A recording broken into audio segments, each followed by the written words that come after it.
Boys, apa kabar kalian semua? Hari ini aku mau ngebahas ekonomi. Tapi sebelum itu, aku yakin kalian para wibu-wibu mau kabur dan kalian bakal ngerasa, emang Akil ngerti apa soal ekonomi? Betul, aku nggak ngerti apa-apa. In fact, aku bego. Jadi, aku minta maaf kalau ada salah, tapi setidaknya dengarkan aku dulu. Karena masakan kali ini ada hubungannya dengan ekonomi. Semua berawal dari seonggok daging di Facebook gitu, yang namanya Alfian Rizky Pratama. Kurang lebih dia bilang kayak gini: Alhamdulillah saat banyak kapal nyangkut di Selat Hormuz, gua makin untung. Tinggal tunggu mahasiswa tolol nggak ada otak demo turun ke jalan minta Prabowo turun. Saat itu rupiah bakal melemah ke 20.000 per 1 USD. Sementara IHSG bisa turun ke 6.500. Dan saat itu terjadi, gua makin cuan. Kamu mau tahu nggak apa yang bodoh dari status Facebooknya? Pertama, dia mengharapkan negara ini yang udah ekonominya begini-begini tiba-tiba semakin tenggelam gitu kan. Aku kesal karena gini. Terus ini orang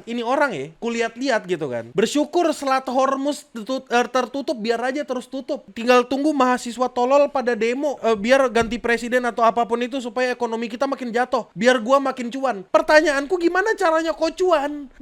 Banget dunia. Masalah gini, men, kau mau tau najisnya orang ini apa nggak? Dia bikin status kayak gini, dia cuma punya saham seharga 400.000 anjing. 400.000, untung cuma 7%, 30.000. Apa anjing ini orang? Maksudnya apa? Pikir pakai otak. Kayak misalnya nih, bener rupiah ke 20.000, terus habis itu sahammu untung jadi 100%. Kok nggak jadi kaya anjir? Kok uangmu cuma jadi kayak jadi 800.000 bang? Maksudku, gue banget dunia apaan sih? Nih ya, nih dia tuh ini kurang lebih statusnya kayak gini. Sahamnya SMDR gitu. Aku nggak tahu ini saham apa, mungkin kapal atau apapun. Cuma, men, dia cuma untung 30.000. Beli nasi padang cuma dapat 2 bungkus. Beli bakso cuma dapat 2. Anjing, itu buat makan sehari aja baru cukup makan sehari. Itu pun makan yang nggak sehat kata gua. Itu buat ngebiayai MBG cuma buat berapa orang doang, kagak nyampe 10. Nih, kalaupun untung 300%, nggak, bahkan kayak nggak sampai sebulan anjing. Aku jujur prihatin sama orang kayak gini. Kau berdoa ekonomi di negaramu jatuh hanya demi seonggok duit 30.000. Maksudku, aku yang punya aset yang lebih berharga kayak emas, Bitcoin, atau bahkan kayak saham lain gitu yang fundamentally bagus gitu, aku nggak koar-koar gitu. Kau pernah lihat nggak sih aku koar-koar uang 90.000 jadi 3 juta gara-gara untung 3.000%? Kayak ya udah gitu, aku mah chill out gitu. Nggak pamer yang gimana-gimana, aku tunjukin dan berdoa ekonomi dunia turun gitu. Nggak kayak gitu, kurang ajar. Ini ya, meskipun portoku sangat diverse, termasuk aku megang valuta asing, emas dan sebagainya. In fact, sahamku itu sekarang minus 11% anjir. Nih ya, kalau kau ngelihat sahamku yang paling atas itu kan saham batu bara tuh, ya kan? Untungnya 15% gitu kan. Aku nggak berharap Indonesia akan selalu bergantung dengan batu bara gitu. Itu aku nggak berharap batu bara harganya bakal meledak naik gitu. Karena kalau harga batu bara meledak naik, listrik kita ikut naik. Bro berpikir dia pengendali manipulator ekonomi anjir. Dia pikir dia elite ball knowledge gitu loh. Padahal enggak anjir.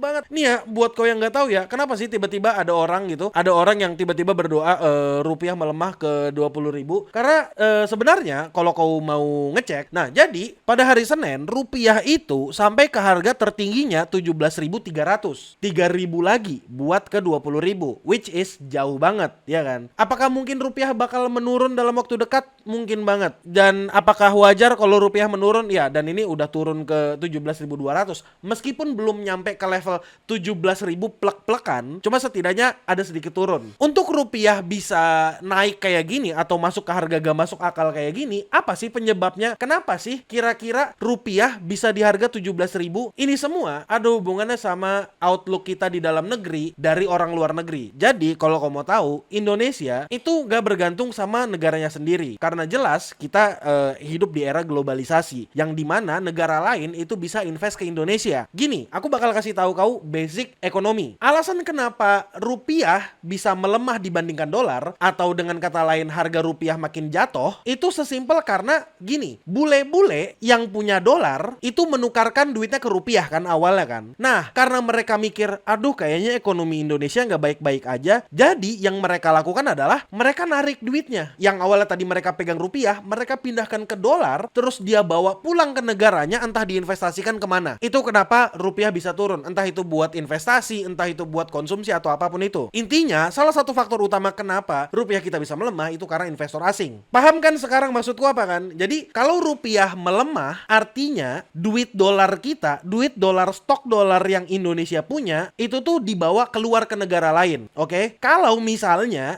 rupiah kita menguat, artinya stok dolar kita itu banyak. Kalau misalnya kita ngelihat pembelanjaan negara saat ini, kita udah tahu lah boncosnya di mana. Nggak usah disebut, nggak usah diapa-apain. Tapi ya udah, kita tahu asal muasalnya dari mana. Outlook negara orang ke negara kita, mereka bilang negara kita itu tidak asik untuk diinvest lah. Jadi itu kenapa hancur. Nah, pertanyaan berikutnya adalah, kenapa sih? Apa hubungan antara rupiah, sahamnya orang goblok yang namanya Alfian Rizky Pratama ini, dan saham di Indonesia atau IHSG atau GCI, hubungannya adalah ya investor asing mencabut dananya dari Indonesia buat balik ke luar negeri. Sesimpel itu. Itu kenapa kalau kau ngelihat ya, kalau kau ngelihat nih saham BCA nih, terjun bebas bos. Lihat ke harga ini di hari apa nih namanya, hari Senin ya, di hari Senin dia itu di harga closingnya di 5.979. Nih BRI juga closingnya juga di harga 3.050. Rendah banget, rendah. Ini masih weekly ya, biasanya aku pakai daily juga nih. Kalau kau perhatikan ya, turunnya harga rupiah, melemahnya rupiah itu ada kaitannya sama saham perbankan. Kenapa sih yang jadi korban itu saham-saham perbankan? Jadi kalau kau mau tahu, di negara kita, di Indonesia, salah satu saham yang paling liquid, maksudnya liquid itu gampang untuk diperjualbelikan atau volume transaksinya itu biasanya gede, biasanya yang kayak gitu adalah saham perbankan. Dan kebetulan saham perbankan yang volume transaksinya gede itu adalah BCA dan BRI. Bank lain juga termasuk, tapi aku cuma mau fokus ke dua bank ini karena aku cuma megang dua bank ini. Nah, jadi karena orang-orang di luar itu pada ngejualin saham perbankan kita karena liquid, mereka butuh duitnya cepat dan mereka butuh ngeliquidkan itu saham mereka jadi duit dolar. Jadi ya dari saham tadi ke duit rupiah mereka kembalikan ke dolar. Kenapa seperti itu? Kenapa sih asing tidak hold aja sahamnya? Karena ya sesimpel, kalau misalnya mereka ngehold saham mereka, udah mah harga sahamnya turun, mata uangnya juga melemah. Jadi mereka udah mah jatuh tertimpa tangga gitu. Jadi ya itu kenapa mereka lebih memilih untuk langsung cabut aja. Begitu, boys and girls, paham atau enggak? Ya harusnya kau paham. Jadi buat orang ini bilang ya, kita kembali lagi nih ke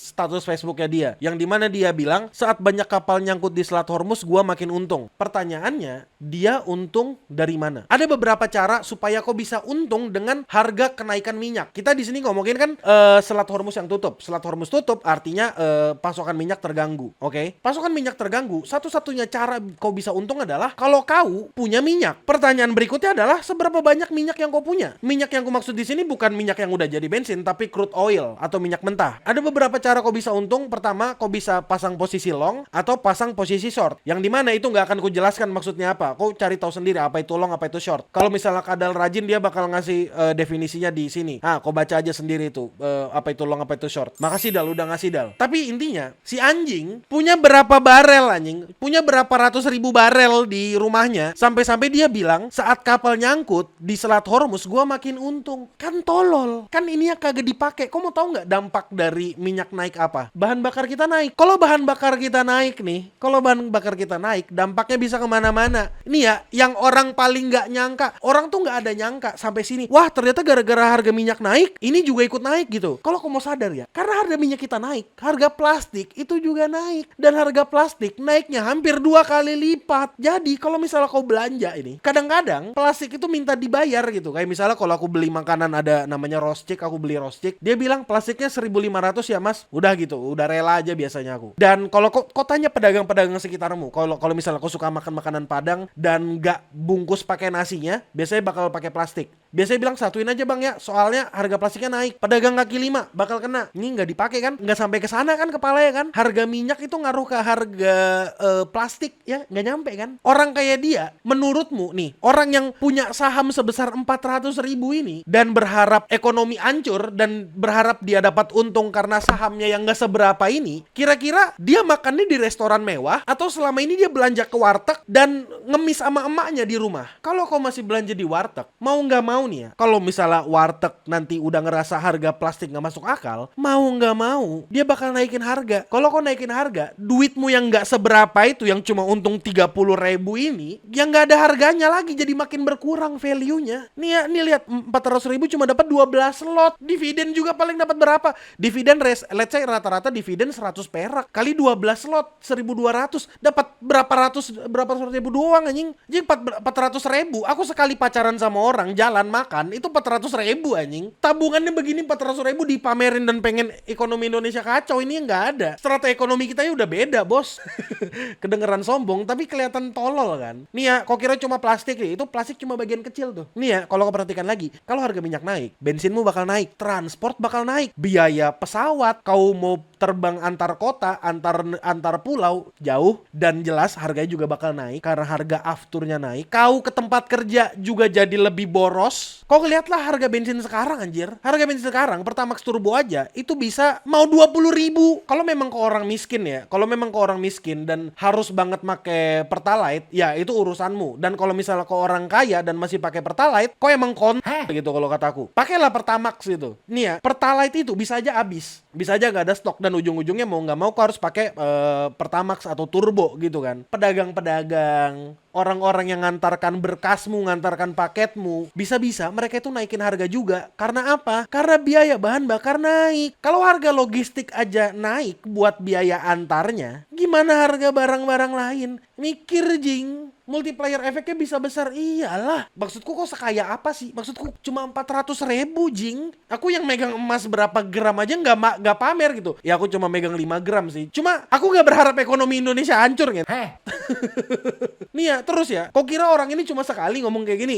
Kau nilai sendiri. Aku bakal bacakan, kau nilai sendiri. Di Agustus 2025, ketika lagi peak-peaknya IHSG, ketika bullish, ketika semua orang ngerasa dirinya pintar, ketika semua orang ngerasa dirinya adalah trader hebat, dia pamer nih di 2025. Dia ngomong kayak gini. Lihat IHSG begini, gua makin yakin kalau Prabowo adalah Imam Mahdi. Di tengah kondisi ekonomi nggak pasti, IHSG bisa 4% dalam sepekan. Itu sebuah prestasi. Tinggal tunggu waktu sampai beliau memenuhi naubat Rasulullah membebaskan Al-Aqsa. Kau yang nilai sendiri. Aku nggak mau nilai. Kau nilai sendiri. Aku cuma membacakan apa yang dia tulis. Maksud gini, IHSG bisa naik pada saat itu. Ku kasih lihat deh grafiknya nih. Nih ya, IHSG nih. Dari 2025 nih.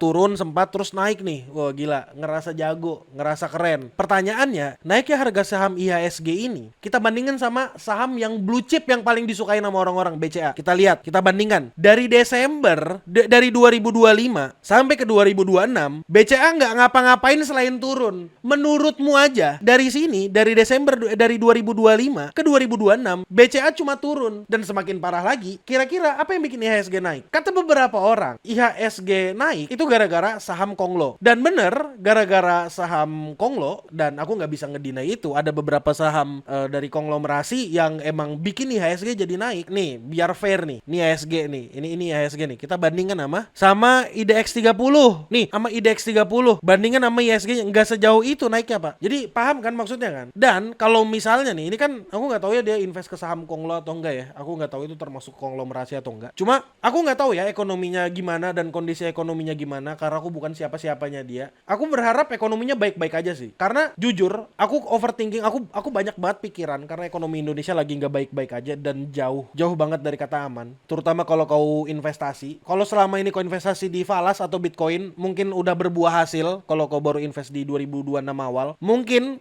udah ya ada keuntungan gitu. Atau misalnya kau udah investasi emas dari lama, mungkin kau ngerasa oh ya udah untung gitu. Tapi masalahnya, pertanyaan selanjutnya adalah, kalaupun misalnya investasimu aman dan baik-baik aja, kalau ekonomimu kenapa-kenapa, krisis moneter dan yang lain-lain, pertanyaannya, kau bisa hidup nggak di tengah itu? Meskipun uangmu banyak, kau belum tentu bisa bertahan hidup. Kenapa kayak gitu? Krisis moneter. Orang di situ ya udah kagak mikir sistem uang lagi, Pak. Belum tentu mau menerima uangmu. Bisanya mereka barter. Ntar nanti bener nih, aku setuju sama Don nih. Nanti tingkat kriminal meningkat, nanti pengangguran meningkat, orang lagi berantem, orang lagi ricuh apa segala. Ini kan nggak dipakai, orang goblok ini kagak dipakai ya. Orang tuh berharap ekonomi membaik gitu. Ngapain kok berharap ekonomi hancur? Sejago-jagonya Michael J. Burry yang bisa memprediksi housing market, collapse-nya bubble housing market, dia gak berharap housing market hancur karena dia tahu itu bakal ngehancurin negara gitu. Bakal ngehancurin tabungan pensiun orang-orang, bakal ngehancurin banyak hal gitu. Orang-orang tua yang udah nabung demi pensiunnya tiba-tiba tabungannya jadi gak ada harganya. Orang yang udah capek-capek beli rumah kena bunga gede, terus habis itu mereka jadi gak punya rumah, jadi homeless. Kan gue kan ini kagak dipakai. Ini kok kira yang goblok cuma dia nih. Ini ada nih, ini lebih lama sih tapi sama gobloknya. Iya Pak, itu nggak pasti kurs dolar di titik 13.000 sampai 14.300 Hicks. Kapan ya $1 50.000? Hehe, penuh harap Aku yakin ini orang isi rekeningnya ya, isi kurs valuta asingnya di rekening kagak nyampe $100. Orang yang berani ngomong kayak gini, itu aku yakin bukan orang kaya, bukan orang yang punya ribuan, ratusan atau jutaan dolar dalam rekeningnya. Maksudku, kalau kau beneran ngerti ekonomi dan beneran niat buat investasi, ya seharusnya sih kau sadar ya, kalau apa yang kau harapkan ini sangat-sangat fucked up gitu. Men, kalau misalnya kau berharap $1.50.000, HP-mu yang gembel ini, yang harga sejutaan atau 2 jutaan itu nggak segitu lagi harganya, men. Udah nggak bisa. Aku nggak berharap ekonomi hancur. Aku justru berharap ekonomi baik-baik aja. Kalau ekonomi hancur, kita nggak akan bisa live stream kayak gini. Nggak ada yang bisa nyawer kayak tadi. Nggak ada yang bisa komunikasi, ngobrol, bercanda-bercanda. Tolol kata gue. Hati-hati ya kalau ngomong ya. Udah itu aja ya. Dulu aku bingung ngehadapin orang kagak ngerti ekonomi. Maksudku, aku tuh bego soal ekonomi. Tapi setidaknya jangan lebih bego dari aku gitu loh. Cok, kelas menengah bentar lagi turun kasta. It's already happening, man. It's already happening, man. Kalau kau sadar, kalau misalnya kau punya 100 juta dalam rekeningmu, kau termasuk 1% dari orang Indonesia. Ya, itu aja dulu. Dan untuk kita semua, dadah.